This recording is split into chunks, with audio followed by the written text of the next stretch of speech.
Hey Untold Radio Network fans, want exclusive perks and to support our channel? Introducing our YouTube membership program with 3 amazing levels. Get loyalty badges that level up to different cryptids the longer you're a supporter. How cool is that? You'll also get access to custom Bigfoot emojis and priority in chat. Upgrade to Backstage Pass for exclusive wallpapers, photos, status updates, discounted books, and merchandise. Go all in with the producer level for everything mentioned plus member shoutouts. Ready for an enhanced experience? Join now, pick your membership level, and let's make this journey even more exciting together.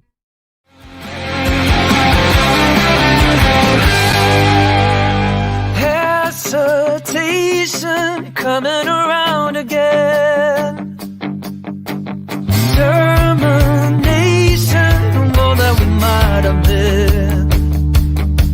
In a world of unbelievers, there is no way of getting across to a crowd of true receivers. I think I'm lost. Hesitation coming around again.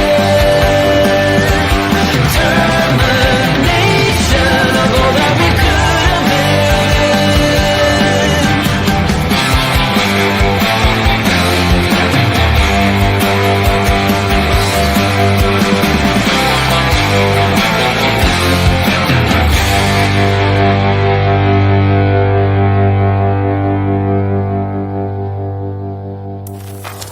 Disclaimer. Content is for entertainment only. Listener discretion and responsibility apply. The network is not liable for listener actions or consequences. Hello, my friends in Sasquatch land. And it's Monday night again on the Untold Radio Network's Discover Sasquatch. I am the OG Chris Reinhardt, and I am in the chair. And I am in control for the next hour. Glad to see you could all make it. We got a great guest tonight. We have Mr. Brown Dwarf from California with us. A good friend of mine. We've known each other for quite a while now, and glad to have him on Untold for the first time. He's been with me before on Discover Sasquatch, and I'm happy to have him backstage at the moment.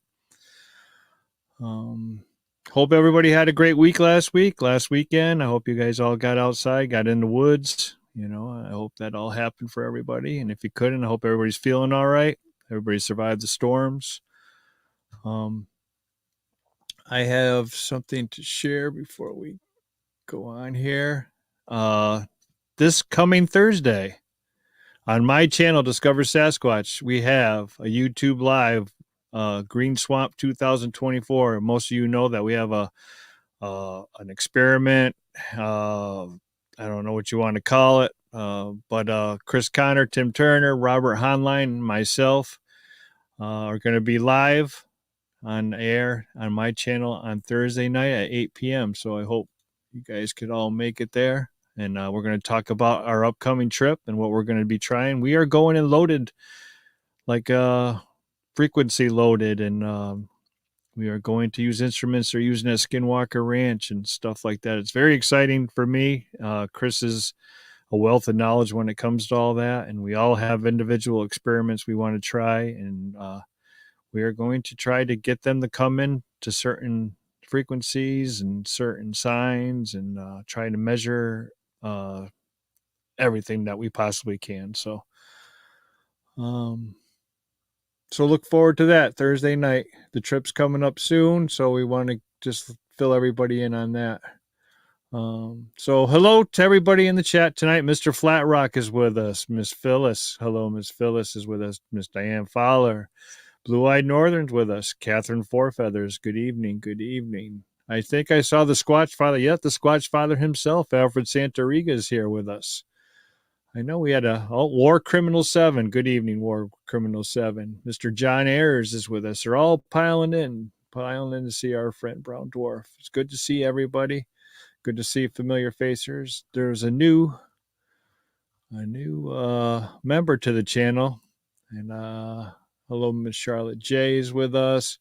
I believe it was AOL, but welcome to the Untold Radio Network. All right, so remember, Thursday night, 8 p.m. Eastern on Discover Sasquatch, and hope to see you guys all there. So without further ado, we had a little audio. We have some audio issues going for some reason. We had a great sound check, and now we're getting a little reverb, and hopefully we have fixed it. We are going to try our best to make it through the night. But without further ado, my friend and your friend, Mr. Brown Dwarf.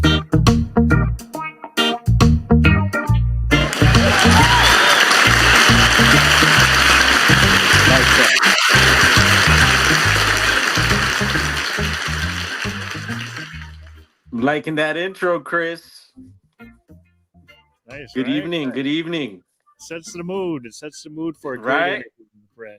Thank you. Yeah. And hopefully everyone's feeling those types of vibes out there right now. And yeah, it was weird. We were doing the sound check. Everything was good. And just a few minutes before we went live, we started having a few little issues there. But hopefully it's not too bad. And I did kind of troubleshoot. I was in my little office that I have here, and it's actually the restroom. But I'm at the shop. We got a little shop here, my brother and I, and he might be popping in a little later. But I'm in the back room here. Hopefully, it sounds a little better. And greetings to everyone out there in chat, and thank you to Untold Network, Untold Radio Network, for having me on. Actually, I believe it's my second time on the network. The first time was with Pine Island Research, if I'm not mistaken. So that was an honor as well, and I'm honored to be on tonight. Thank you, Chris, and I'm excited. Yeah, I'm excited too, and it's good to see you again. I think the last time we had you on was Valentine's Day of last year, so Okay. you were my date for Valentine's Day, and we had Is that what it was? Because I wasn't sure. I was trying to think, and I remember that I remember you had just gotten the surgery, and it was around that time. But yeah, you pinpointed it on Valentine's. That's and it's amazing to see how fast time is flying. I mean, I think the last time we spoke, I was already here in Southern California because I'm usually based out of Northern California and also Southern Oregon. But yeah, I'm still down here, and there's still things going on in my world, and hopefully, I get to share some of that with you all tonight. So I'm excited. yeah, and we're definitely looking forward to. We're definitely looking forward to hearing about the Sasquatch thing and the UFO thing and all that. Last time you were on, you said you were going to get your channel up and running. It was in shambles. You weren't doing much, and I checked out your channel a couple of days ago, and I'm like, holy cow, this guy's been busy. So for all Yeah. of you that haven't checked out his channel a little bit, you need to go on over because you're missing a lot. He's even got a live video from himself at the film site itself. So he's I checked that out today, as a matter of fact. So that was pretty neat to see that. Yeah, and the channel's still a little scattered. I just been working on posting up content, and a lot of my stuff is real raw, and you know, out here some of the sightings have been daily, so it's been kind of like daily stuff, almost like a timeline you could look at it, and so yeah, I'm working on still, you know, making it nice and neat for people, but it's still, you got to dig for certain videos, but the content is out there, and I appreciate that, Chris. um yeah, no, it's been good, but also a thing I've noticed is that like my views have been pretty low, and people talk about being blacklisted and stuff like that, so I wonder, and just quirky things, the whole subscription thing has been an issue again. There's a lot of channels that I've been following for a long time, and I'm noticing as of late, like the past couple days, I'm having to go back and hit that subscribe and notification and do all those good things. So, reminder to people also to make sure they're following their channels and that they're still subscribed. Yeah. I have videos, good videos, that are 8 years old that have like 600 views. Oh yeah, Are you kidding me?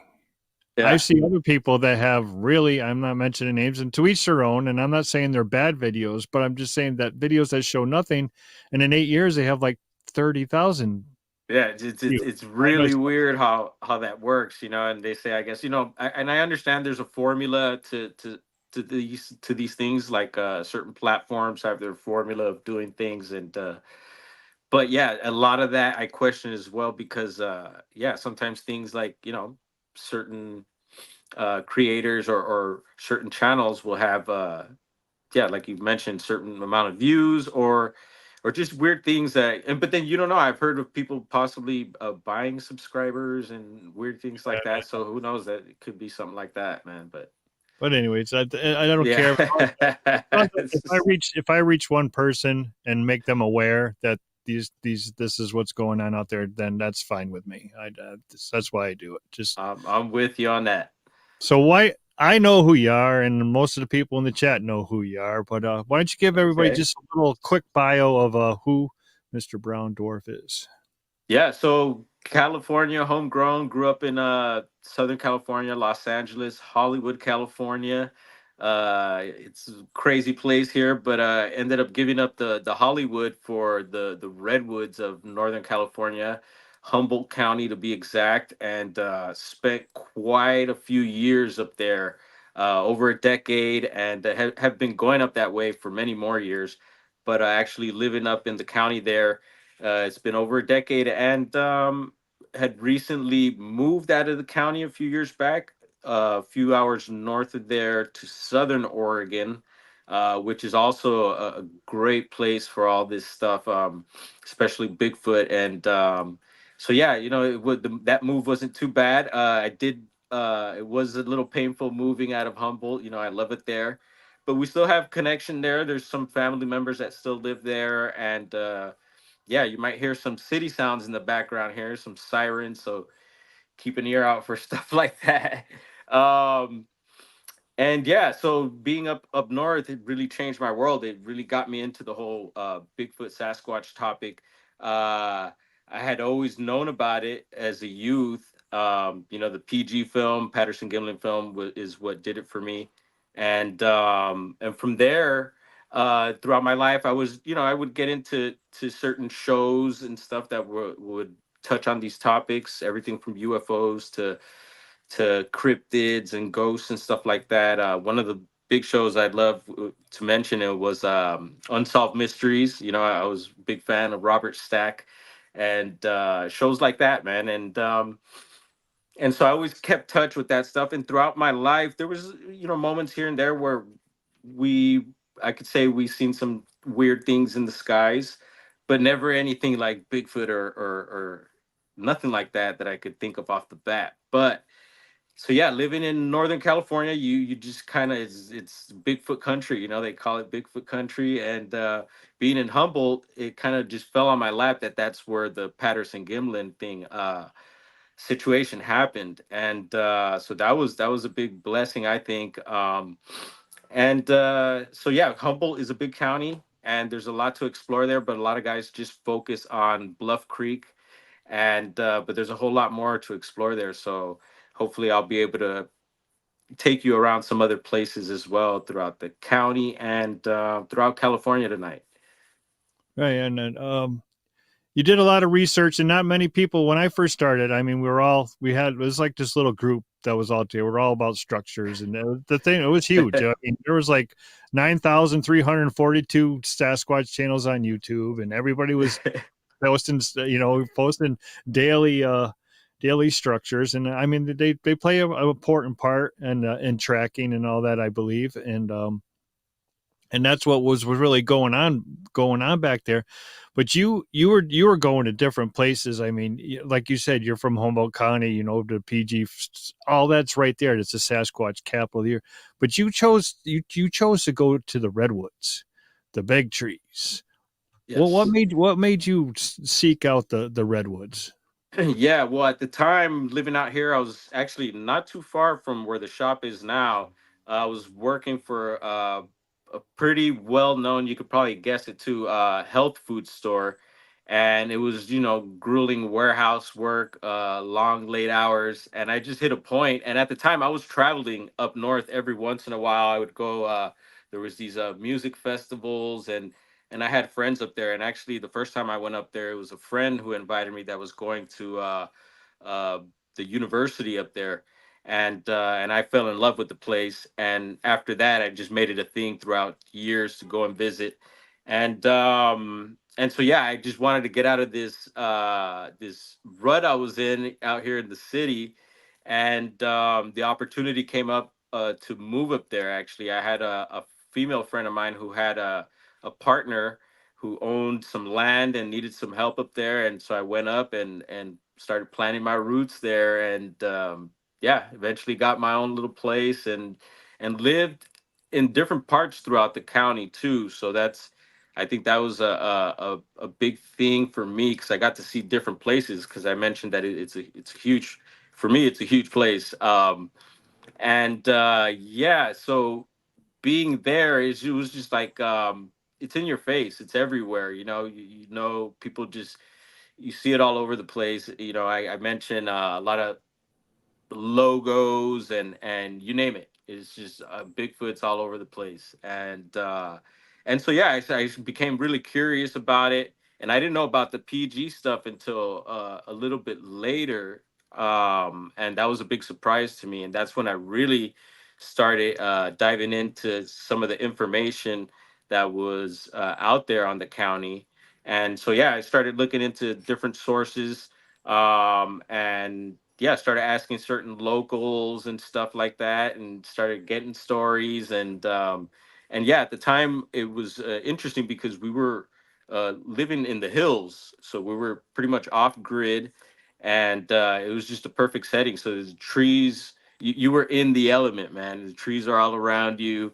Sometimes the thick fog would roll in. I mean, the vibe, you just feel it out there, and actually to tell you something, Bluff Creek is a little bit a ways from actual redwood trees. So where Bluff Creek is, there's not really many redwoods there. There's different types of woods, and that's more inland. The redwoods are along the coast, so it's a little bit of a distance.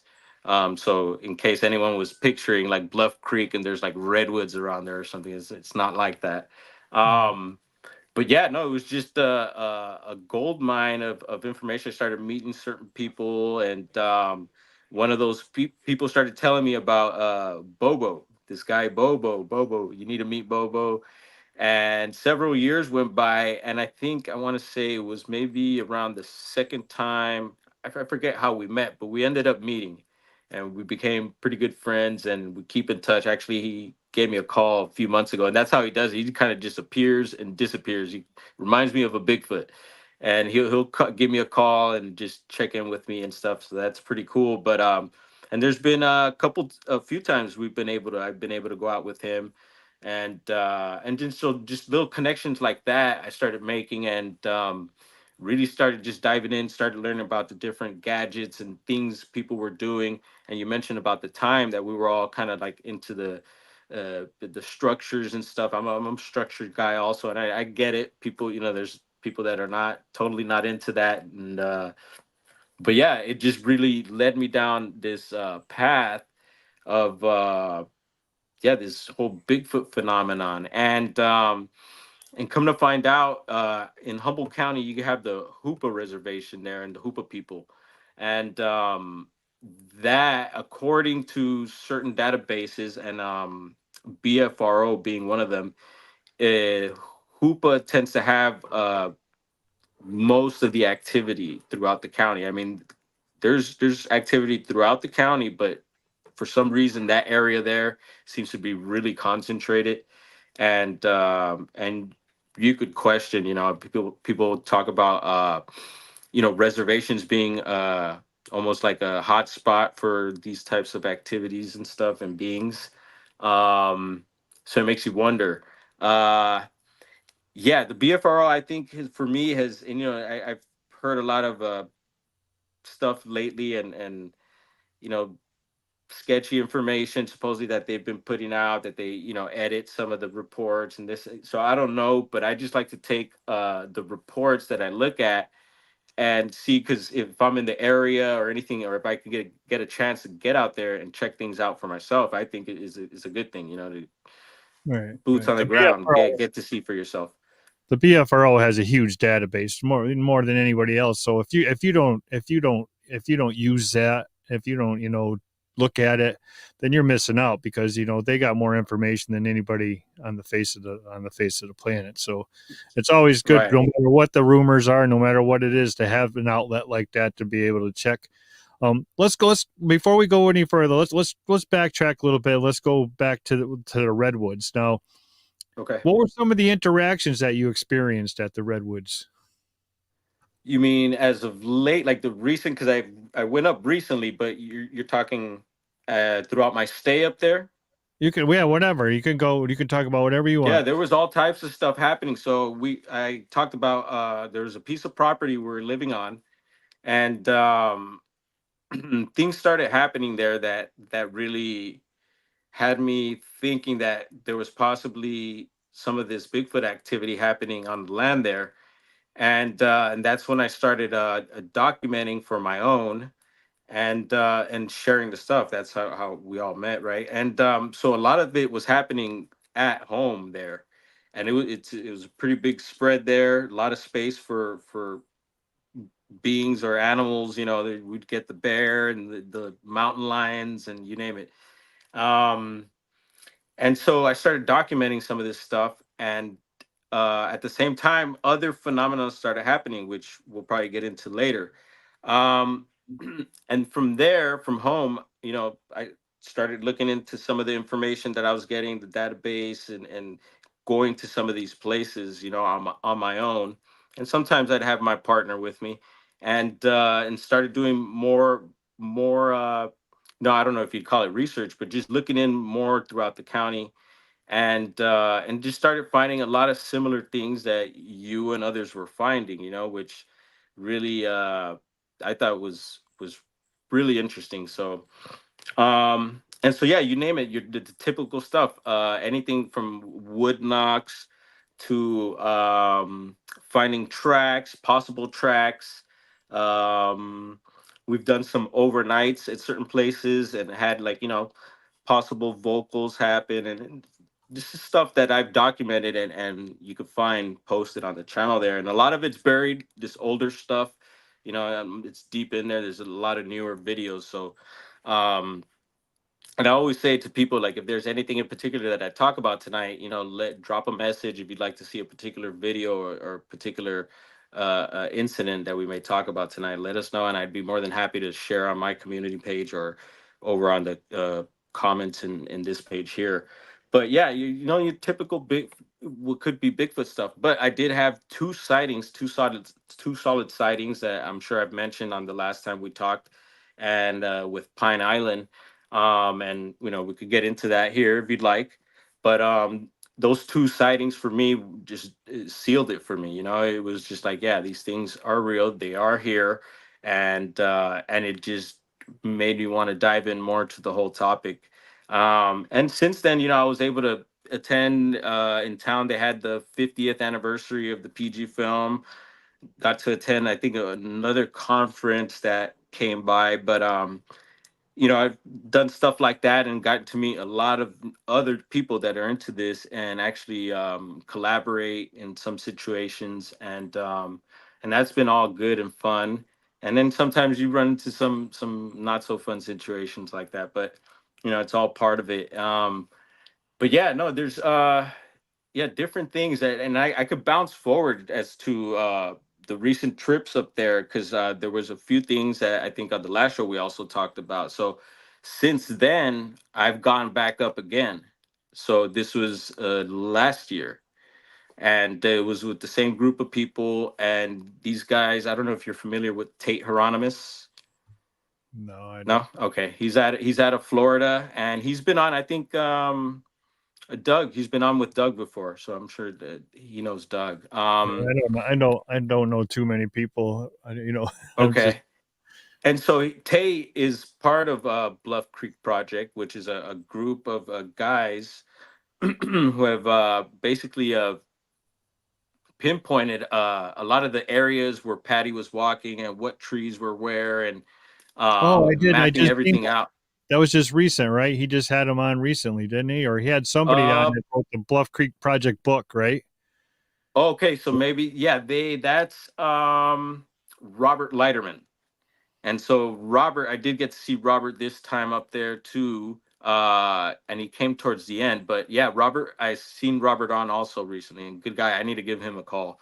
Um, yeah, so I got to meet guys like that, and where were we? Let's see. Oh yeah, Tate. So Tate has been, pretty much Tate and I go back a few years, and we met at Bluff Creek, and he's kept in touch. And so every time they get together for gathering there, or to go out and do some field work, he gives me a buzz. And so before, it was really convenient because I was just right there in the county. It was not too far. And even being in Oregon wasn't too far from there. It was a few hours, but it was pretty close. But now being in Southern California, you're looking at like almost 11 hours or something like that, a drive. And so I'm pretty far away. Um, but yeah, he gave me the call again, and wanted to get together. And this time he wanted to do something different. And he actually planned to do a hike from the bottom where the Trinity, I believe it's the Trinity River. And he wanted to hike up to the Bluff Creek site, which was quite a mission. And I didn't do it, but the plan was to do it. And so I took the trip from down here, did the 11 hours, got there, was super tired. And there was a few other guys in the group that were going along for this hike. And I guess it was going to be a few days hike. And so when I got there, I was completely ready for some rest. And they were taking off early the next morning. And some of those guys had already been up there for about a week or so. So they were well settled in. And m- came morning time, I had to rank out because I just knew I wasn't going to be able to make it. So these guys head up on this hike, and they ended up running into some trouble along the way. And long story short, we thought we were going to have to call for a search and rescue, but thank God, that didn't have to play out. And yeah, they realized it was just a lot harder than what they thought. And so that little mission kind of got canceled. And so we kind of did the typical thing and went to the site, and spent more than a week up there, which is great because you definitely need time in these types of places, because you kind of go expecting for things to happen right away as soon as you get there. So it doesn't play out like that most of the time. And the more time you could have in an area, I feel is it's better. Um, so anyway, we got to spend quite a bit of time up there, and within that time, several people showed up throughout the days. And yeah, we headed down to the site. And sometimes there's other areas throughout the area there that people like to go to, and I like to go to, and some areas that I haven't been to. So it's not just the actual film site. And so but we did make it a thing to head down to the site, spend a little bit of time there. And I always like to document the film site, just to see if there's any changes or anything new there. And so we did that. But on one of the nights, one of the days actually, a couple of the guys that were with us found some. It was weird. We were camping on this like old road, and it was kind of like on this ridge part, and it's where you drop down to go to the site. And we so we camped there overnight, and the next day we're just kind of hanging around. And one of the guys found what looked like a an animal had been done with. I'm being careful with my words. I don't know what you could say now these days. And so there were some bones there. And so he kept looking around, and on one of the trees that were there, on the high part of the tree, it was like maybe 4 or 5 feet up from where some of these bones were scattered. He found what looked like hairs. And it was super hard to see. I don't even know how he found it. And but he's good like that in the field. And so we're there, and one buddy Jonathan pulls out his kit. So he had his little kit for gathering evidence and stuff. So he had his rubber gloves, clean tweezers, and you name it. And so I'm there recording and trying to see if I could pick it up. and it's very hard to see on the recording, but it's fully there. And so they said these guys have sent stuff in to like Olympic project and stuff like that, audio, and so they have good sources to send their stuff to. As far as that hair, I haven't heard anything back, but I do believe they sent it in for analysis. And yeah, so that was on one of the nights. And then what happened? On another day, Tate Hieronymus and I walked down to the site. And so we had gone down a couple times within the time we were there. And on one of the days, we had gone down, and we had gone down already once. So this is our second time heading down there. And on the trail, on one of the trails, and we're like down below because you have to ascend down. And on the trail below, we noticed what looked like a disturbance on the ground. It was really obvious, and it looked like a footprint, and it wasn't. And it's because there's some of the, I guess, the needles of the trees, so you could only leave like an impression, so it looked like an impression, but like also like a disturbance, but it had the shape of a Bigfoot. And so we're kind of tripping out on it. But also there's a lot of bear in the area. Usually when we go, I usually have a bear sighting, and I don't think I did this time. Now that I think of it, but you always find the scat and just evidence of them, right? And so we're thinking possibly it was actually Robert, because after we showed Robert cast, we ended up casting the disturbance, and Robert thought maybe it was a double bear print, because you know how they say the bears could Yep. also double They step step in. sometimes, Yep. and so that's pretty much a possibility. But we also looked for any other tracks, and there were a few other disturbances that were quite a distance away. So if you were to look at it as like footsteps, and you were to look at the stride, it was quite a distance. So imagining that it could be one of these beings, it had our interest, so we decided to cast it. And I guess Tate says that Cliff tells him something. He has a saying that he says, "If in doubt, cast it out," or something like that. So I was Yep. like, "All right, let's go for it, man." So we headed back up and got the the gear to cast, and casted that out, and just gave it a shot. You never know.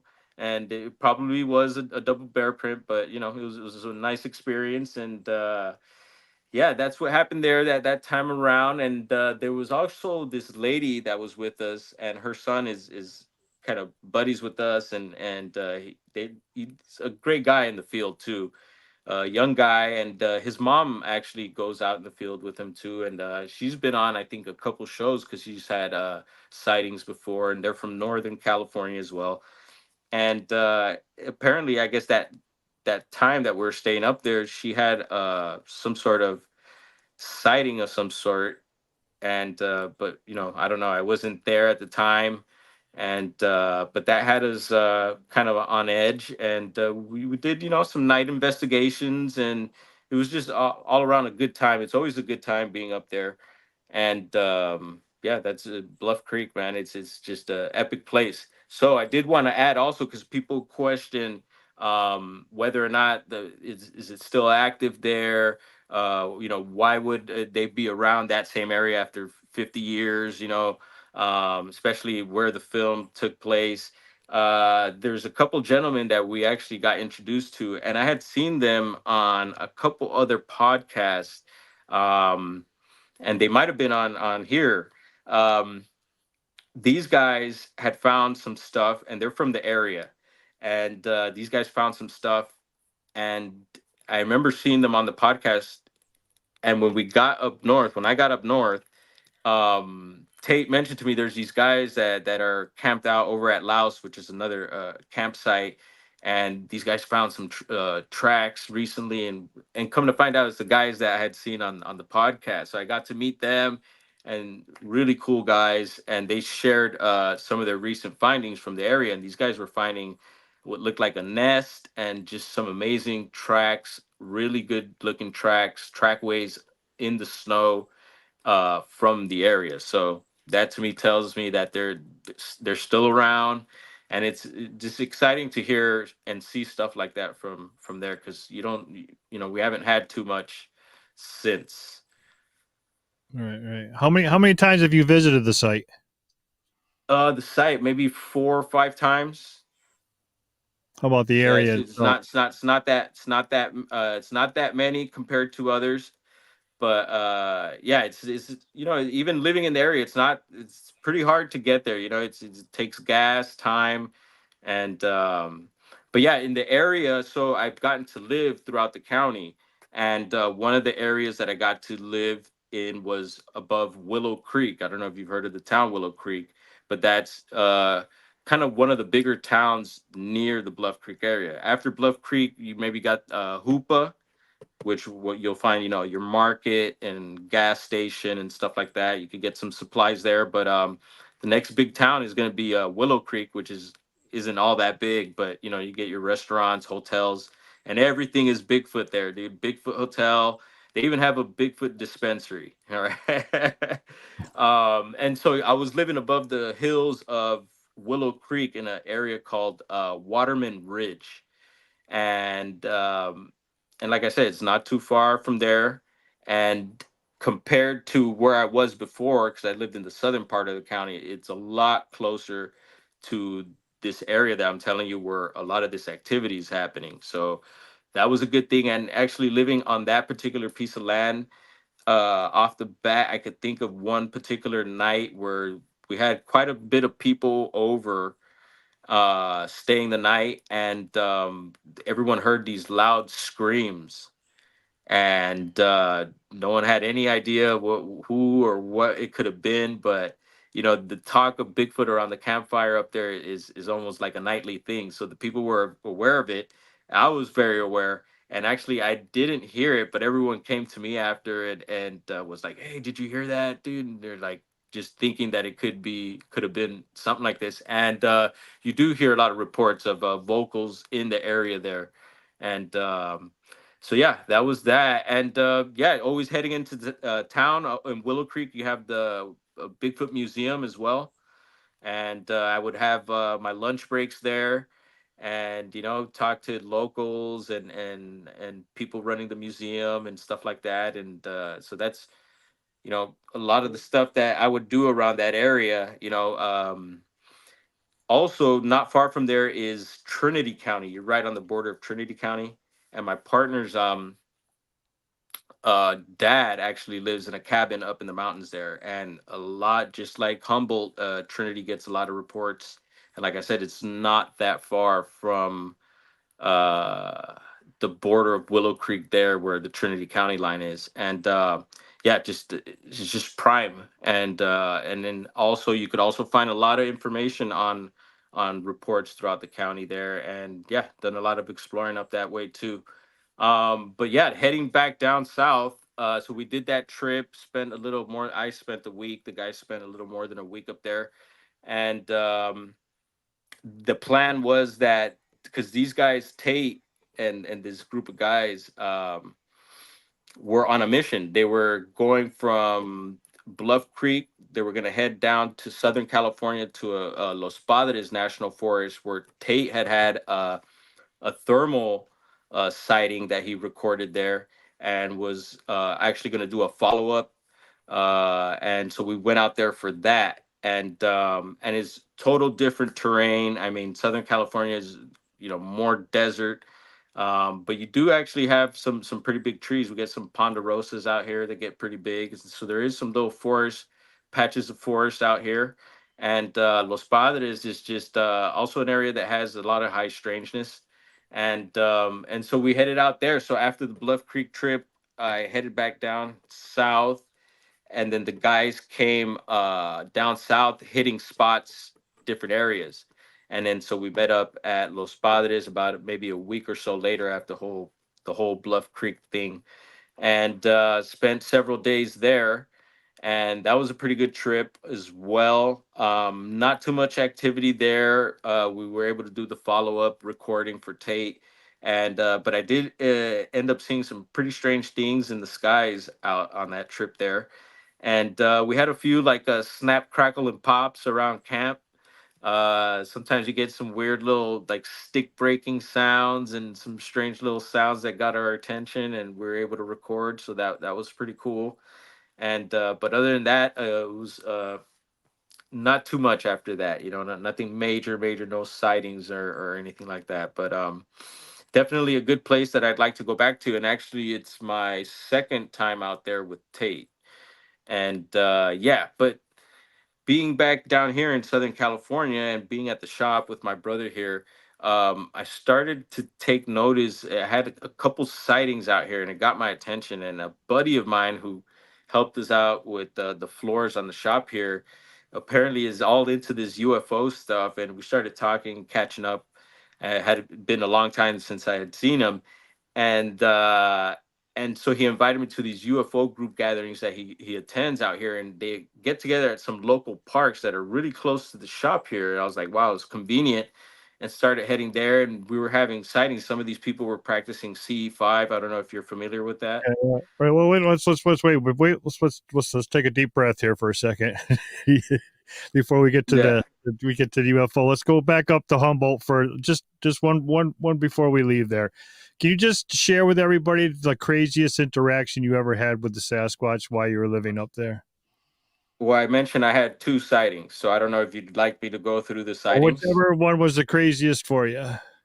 Well, I've seen two of them, and those were both crazy. First sighting, real quick, because I know I've gone through this before. First sighting was on the property that I told you that we're having all this activity at. It's around summertime. It's really hot, and on the property we had an upper level where we had access to, and there was a steep road that would head up there. And along this dirt road, this is all private property. There's woods on both sides, and this is daytime. So I'm headed to the top part of the property, and along the dirt road, I notice what looks like something flickering, like running through the woods, and it seemed like a black object, and I couldn't really make it out, but like it had a humanoid shape, and there shouldn't be any people or anyone around there. And it looked bipedal, and it wasn't huge. Okay, it wasn't massive, but I could tell it was black, and maybe about 4 to 5 feet tall, I would imagine, if I were to guess. And it was moving fast, and I always mention that it looks like one of those cartoon flip books. And I would imagine maybe because of the trees, but it looks like it was just like and then so I stopped my truck, and I'm looking towards the woods, and at the base of this big oak tree, I notice on the side of it what looks like a black face, and we're having this stare down. And so I'm paused there, and I'm looking at it, and it's just completely black, jet black, and it's not shaggy looking or anything. It's just like the shape of a head, and around the eyes here, you could tell where the eyes were. It just seemed gray, which might have been like skin or something like that. And so it looked like almost like a mask even.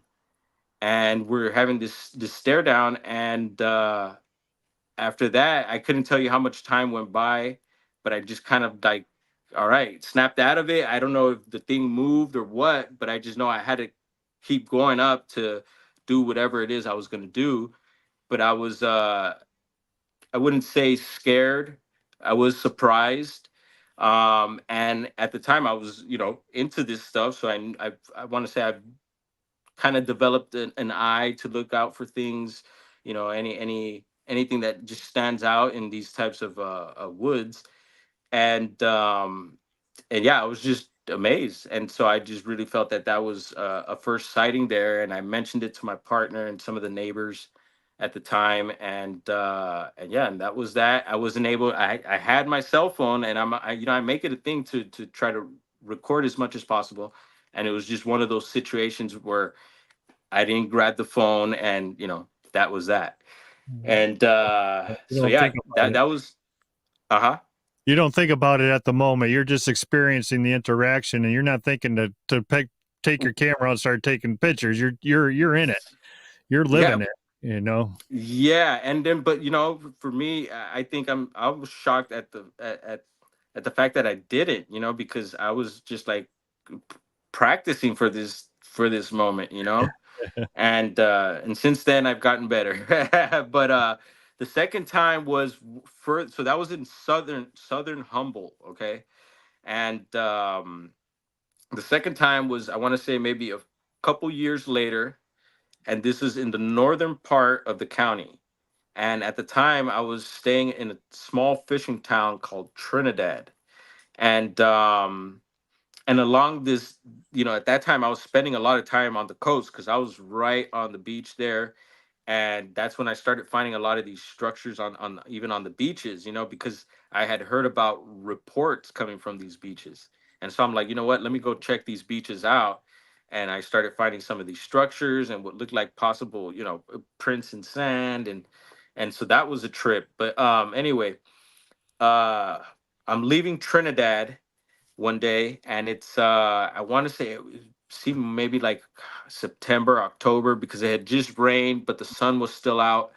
And so I'm headed southbound on Highway 101, which is one of the main highways there. And I get on the ramp, and I'm headed south, and I noticed that there's a few cars that had passed by me because they're going faster, right? It's maybe three or four other cars ahead of me, and so I'm behind them, and then I noticed ahead, I could see on the opposite side of the highway a figure.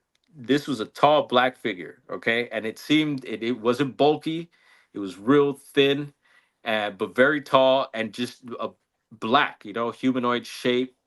And I didn't notice any backpack or any bags, or it wasn't holding anything. And this thing was about to walk across it was walking across the other side of the highway, headed to our side of the highway. And I'm thinking, all right, well, these cars are about to pass right in front of this whatever it is walking by. And so I'm thinking they're probably going to either stop and honk or something. Nothing happened there, and whatever it was made it across. And so I'm like, okay, when I pass by it, I'm gonna be able to check it out and see if it's a person or something or whatever. And on the side of me is just a bunch of redwood trees there, and it's a ravine. It drops down pretty steep, and then if you were to keep going down there, you'd end up at the ocean, the beach. And so I passed by where I'm thinking this thing's gonna be, and there's nothing there. And I'm able to like pass by and kind of peek down the ravine a little bit, slightly, because it's a drop, and there was nothing there. And so I was just like, whoa, what was that? And so for me, I think it was one of these beings. And Trinidad does have reports, okay? If you go into BFRO, there's actually a recent report that was back from 2012, I believe, but they submitted it, I think it was maybe a couple years ago. And it's out of Trinidad, and there's this road that goes, it kind of parallels Highway 101, and and you're kind of in these trees that I'm kind of telling you about that are on the side of the road. So it's this little small road, and it takes you to some of the communities that are there, a little community, and then there's the actual town and all that. And according to this report, these two ladies were driving by on the small road there and had one of these Bigfoot beings walk right in front of their vehicle. So did a road cross thing there, and that just tripped me out because it reminded me of my situation. And for me, just little things like that have happened that kind of give, for me, confirmation. For me, it's not proof for anyone else, but in my journey, there's been a lot of little things that happen that keep me, little clues and things like that, little tokens that keep me pursuing this, and within that pursuit, I keep finding more and more, and that's what keeps me going. And so those are the two sightings from up there, both road cross, nothing terrifying, very exciting. And yeah. Right. So certain people, as you know, get to experience these more than once, get to experience the high strangeness more than once. Um, Mhm. why do you think that is? What do you think an individual has to be opened up to this? Well, I think what for starters, it could be the area that you're in, the land that you're on. Um, that comes to mind. Another thing is also people and what how they're feeling. what they're carrying inside. That could be also cause to some of these things, whether it be a good or bad thing. I do believe that yeah, there's a lot of negative things that people hold, and those things could manifest certain things and situations into people's lives and experiences. So yeah, those types of things come to mind. But then again, I don't know. Some people feel like maybe they just have bad luck and they've been picked. And some Yeah. people talk about almost having like being tagged. And you hear about this with the ETs as well, and that it could go back generations. It could be, some even talk about certain blood types being having these things happen too, and stuff like that. So yeah, it really makes you wonder, and I question it all, and yeah, I don't know. What do you think? Oh, I agree with you 100%. I think it has something to do with your inner self. I think it's the glow. I think you glow a certain way and you're open to these things. These things know whatever it is, whatever the high strangeness is open to you and knows it can experience you. I mean, like you've gone from you've gone from Bigfoot. Now you're down in LA and now you're experiencing the alien, the alien phenomenon. You're catching these craft during midday. I mean, this isn't at night. This is midday following military helicopters and stuff like that. So I think it's within. I think that's what they see. I can't say your aura. Maybe it could be your aura. I don't know. Hmm. But Yeah, I've heard I'm of. with you. So you Yeah, got I've to heard. LA and now like we said, we're talking, you are open to this stuff. You're open to the paranormal side. You catch orbs, you catch now you're catching these alien craft, and we can share and some of and those. I- and excuse me, yeah, no, and I question. I wonder if it's alien. I don't know what it is. Um, Alien in the sense that yeah, I don't know what it is. Yeah, and I like to call it because there's different terms now. People, I've heard UAP, and there's other terms that have come about as of late, and I just like to stick to UFO. But I feel like UAP, someone has mentioned that UAP to them could be more man-made crafts or hybrid type crafts, and I believe that's totally possible as well. But yeah, the fact that this stuff is really active around here makes me question what's going on around this area here, because it seems to be concentrated around the shop. And yeah, so I'm like, well, is it me or is it something around the shop? And there's several things that have come up. One of them being that I think we're right in a flight path to LAX. So we get a lot of airplanes, commercial airplanes, but at the same time, we've also been noticing that there's been a lot of like military activity in the air. A lot of Apaches flying by, some what is it, the Ospreys, and just different helicopters, and they're flying some of these same paths, which is all directly above us here at the store. And so that's why I've been pretty lucky to be able to step outside and kind of look up, and there you go, things are happening.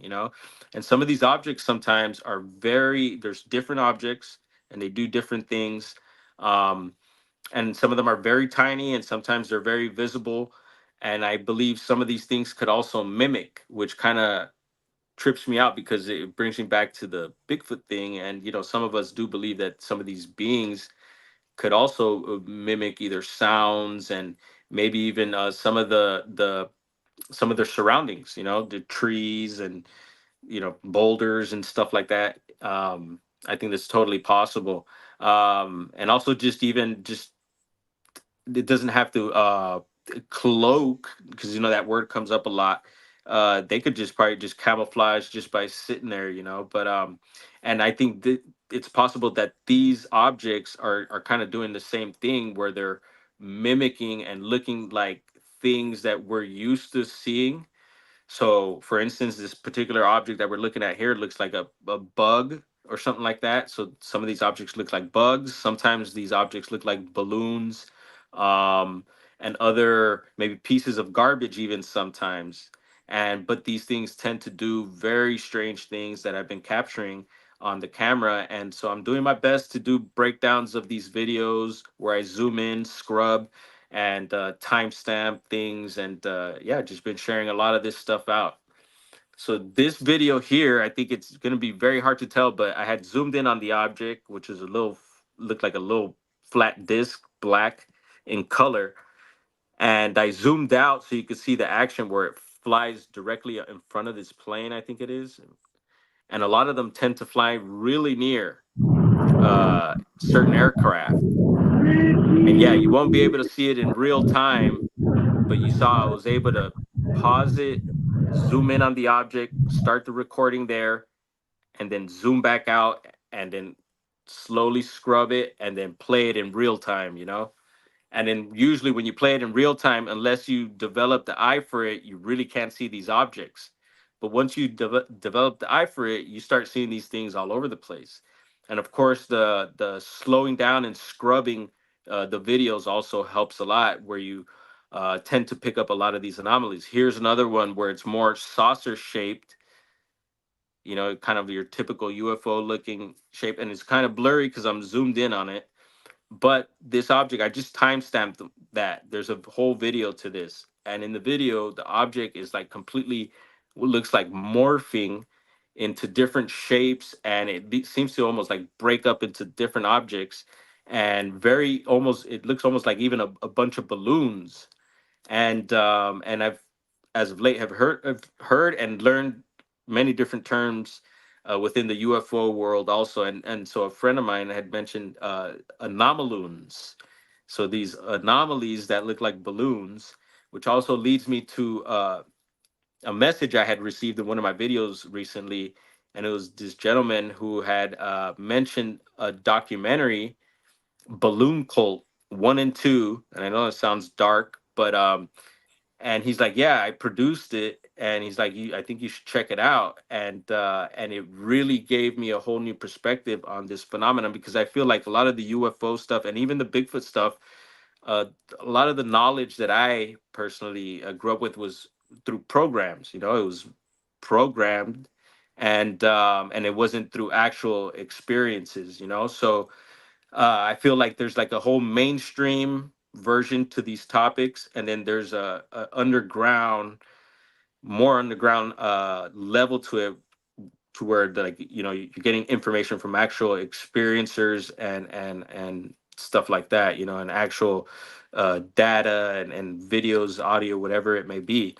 Um, and so this was an interesting one here too. Here you got, I believe that's an Apache, and it was hard to see, but there was an orb that went by. But in a minute, you're gonna be able to see this object fly up to the front of the chopper. There's the orb. There's a tiny little orb at the bottom. Yep, you see the orb going by there. It's a white one. And so after that orb goes by, you're gonna see this object come up to the front of the chopper, and it's gonna tag it. And when it tags it, it's gonna have almost like a white flash to it. It's gonna be a black object. And let's see, hopefully we all get to see it here. There it is. Boom. And I don't think, and it looks, see from here, it looks like, oh, maybe a bird or something, or someone would say a bug. But I don't think a bird or a bug would get that close to a helicopter, especially with its propellers flowing like that, you know? Mm. There's the white part too. I don't know if you've seen that little flash. It looks like a flash, and it gets white right there at the top of it. It's a very strange object. And some of these objects, there's another gentleman by the name of Robert Shipe. He has a channel, Custodian File, and he is called some of these objects that are tagging the planes and everything that's flying above. He says he notices above 150 feet, anything flying above there, these little UFOs will run up and tag it. And he feels like they're almost like collecting data, maybe. And he calls them dragons or dragonfly UFOs, because he thought they were dragonflies years back, but then started noticing that they weren't. And this guy, you know, he's got some pretty good credentials on him. and has been on several podcasts. And as of late, we've been in touch, and he's been digging my videos, and yeah, we've been just sharing information, and yeah, so there's something going on there with that. And then so you have those little dragons darting by all over the place, and then you have the orb objects, these anomaloons. Sometimes you get some of these rectangular, would look like a reflective rectangular type thing. It almost looks like a piece of garbage. I call them spinners, and they'll spin around the sky, and they just do this weird flashing thing. And they have a conscious, I think, because sometimes it just looks like they're just flying in the floating in the sky, flipping around, and then other times they'll just take off and have direction, and like they have a mission, they're on to something, they're going somewhere. So it's like the weirdest objects, man, tend to pop up here. And LA does have a big history, a long history of UFO sightings. You know, earlier I think we had Battle of LA comes to Yeah, the mind. Battle of LA, yeah. Yeah, you know, that was a big thing out here, and you know, who knows about that. But there's also talks of supposedly some sort of possible ET base off the coast of Malibu. And so that was the thing. Malibu, my brother and I were like, you know what, let's go check it out. And we did, and actually had some orange red orbs caught on video out there. And I heard recently that supposedly Google blurred out on the Google Maps this particular area that we're talking about. And another place that comes to mind also is Catalina, Catalina Island. And Catalina, you know, not only the UFOs, but there's been talks of giants there, and so made the trip interesting. And so I just there's a lot of talk of USOs also out that way. And so my brother made it a thing. Let's make a little family trip and have fun at Catalina. And I'm like, oh, perfect timing to, you know, check out some stuff. And sure enough, we captured some things along the way there. So it's just been really active here in Southern California, and it makes me think, because you know, as of late there's been a whole lot of talk and a whole lot of things going on in the UFO world. You know, there's been congressional hearings, there's been a lot more talks about it online, and you know, different things. There was the whole jellyfish thing happened recently, and the last thing I heard was LaGuardia. I think a lady on an airplane caught something that made the news, and so a lot of things happening everywhere with this topic, and it just makes me wonder why it's just so active here. You know, is it the UAP, is it ET, is it me, is it something else? So many questions, Chris. It's just it's a trip, Right. man. Well, you're looking into it. You're looking up. And not a lot of people look up anymore. Not even people look up to see the clouds anymore. Nobody can even tell you if the, you know, sometimes if the clouds are out or if the skies are blue. I mean, nobody really looks up. Everybody should take time to look up anyways. But you're looking up because this knack of catching these things. Do you think these things are government drones by any chance? Do you think these could be government? It's possible. It's very possible, because you know there's been a lot of talk of the potential tech that we may have, and you know, supposed whistleblowers, you know, saying things and stuff like that. So you know, it's just really all up in the air. And I think it's for me, it's all of the above. I think it's a mixture of everything.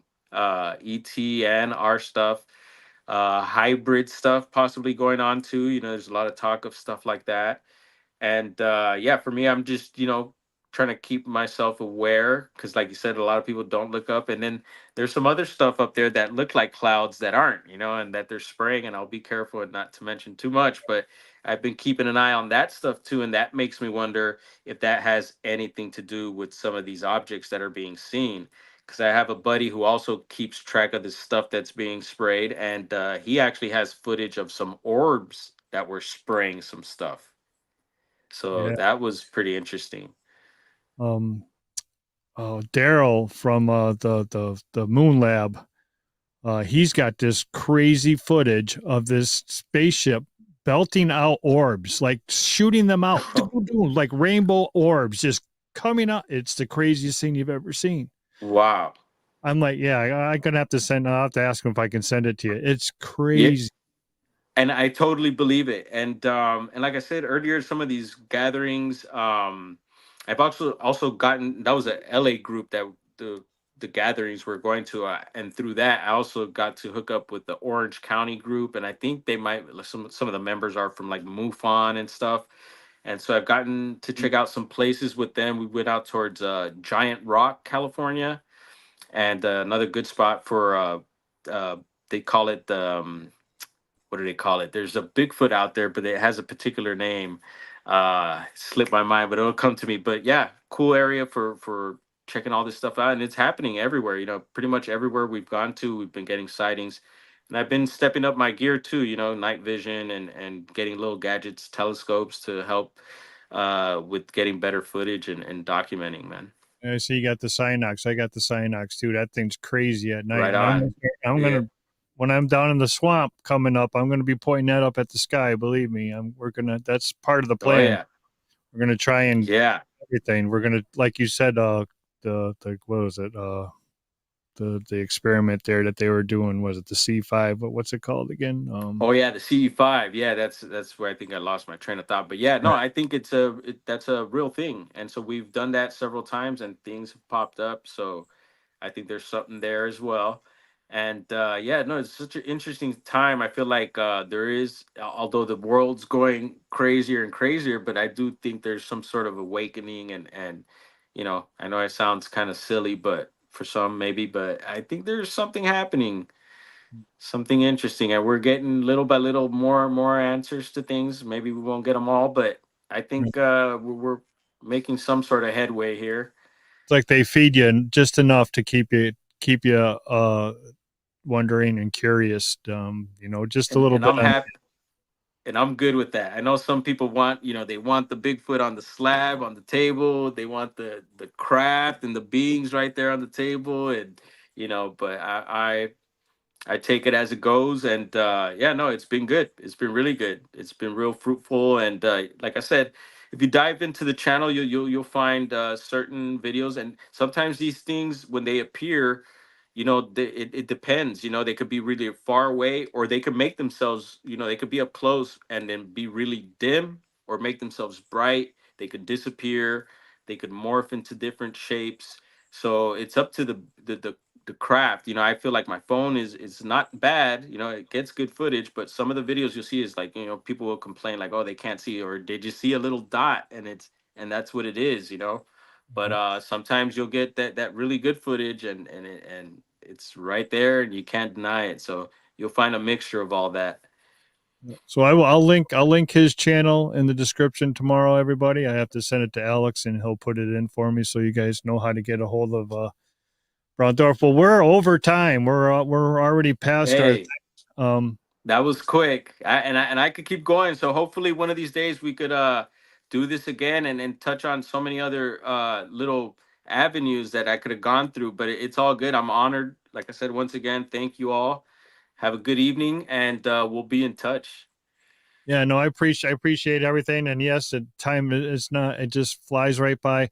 But we have a new program on Untold. It's called Cabs. It's called Calling All Beings, and I think this is right up your alley. So I'm gonna give them your information, and I know you're interested into all this, all the UFO stuff, and you got some great footage on the channel. I went through that today, and catching those orbs on that Synox camera, that's just, oof, that was pretty cool footage. So you guys definitely need to go on over and check that out.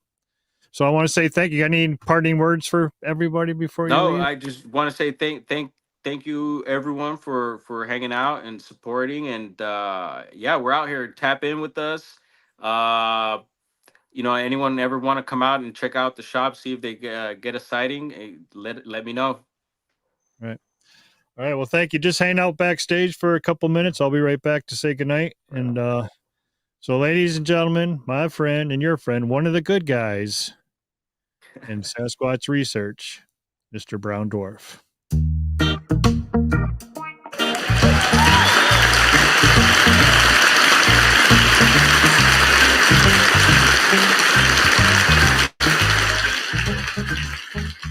All right, all right, all right. What a great show. What a great guy.